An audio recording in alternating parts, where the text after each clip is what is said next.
అందరికి నమస్కారం. ముందుగా రాష్ట్ర ప్రజలందరికీ కూడా ముక్కోటి ఏకాదశి శుభాకాంక్షలు. ఈ రోజున ఆలయానికి వెళ్ళి బాబు గారికి కాస్త ఈ వెన్నుపోటు చేసేటువంటి బుద్ధి మార్చమని ఆ దేవుణ్ణి ప్రార్థించి వస్తున్నాం. ఇప్పుడే అంటే నాడు అన్నగారికి వెన్నుపోటు, నేడు అన్నమయ్య జిల్లాకి వెన్నుపోటు. ఆయన ఈ వెన్నుపోటు అనేది ఇలా ఒక ఆచారంగా కొనసాగిస్తూ ఉన్నారు. అది మన గ్రహపాటు. ఇక ఇప్పటికైనా ఆయన తీరు మార్చుకుంటే చాలా బాగుంటుంది. ఎన్నికలకు 2 నెలల ముందు కూడా నేను రాయచోటిని జిల్లా కేంద్రంగా ఉంచుతాను, జిల్లా కేంద్రంగా చేస్తాను అని ప్రగల్భాలు పలికి మాటలు పలికిన బాబు గారు ఈ రోజున ఆ మాటని దాటేస్తున్నారు. అక్కడ ఉన్నటువంటి మంత్రి గారు మంత్రి సమావేశం తర్వాత ఏడ్చుకుంటూ బయటకు వస్తున్నారు. నేనేం చేయలేకపోయాను, నేనేం మాట్లాడలేకపోయాను, కానీ మీరేం భయపడాల్సిన అవసరం లేదు, 1 సంవత్సరంలో అభివృద్ధి చేసి చూపిస్తాను అని. ఎలా అభివృద్ధి చేస్తారు అని అడిగితే అక్కడున్న ప్రజలు రాయచోటికి మెడికల్ కాలేజీ ఇస్తారట బాబు గారు అని చెప్తున్నారు. ఎవరన్నా వింటే నవ్విపోతారండి.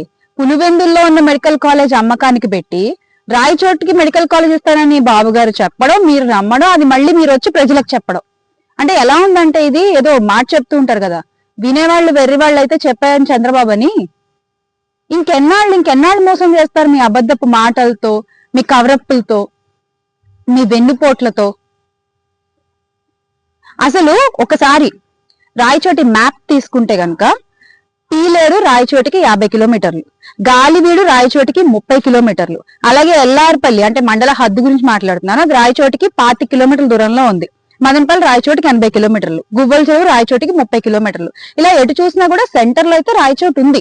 అంటే మీరు ఆ రోజు చెప్పారు కాబట్టి ఈ రోజు మేము ప్రశ్నిస్తున్నాం. ఇది ఆ రోజు మీరు అన్నారు కదా, మీ నోటితో మీరే అన్నారు కాబట్టి ఇక్కడ మధ్యలో ఉంటుంది, బాగుంటుంది, జిల్లా కేంద్రంగా మనం చేస్తాము అని మీరు ఏదో సవాళ్ళు కూడా చేశారు కదా మంత్రి గారు.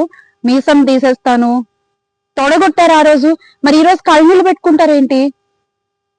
మీరు ఫైట్ చేయాలి కదా. ఆ ఫైట్ అక్కడ ప్రజల కోసం, ఆ ఫైట్ రేపు గడికోట శ్రీకాంత్ రెడ్డి గారు చేస్తున్నారు.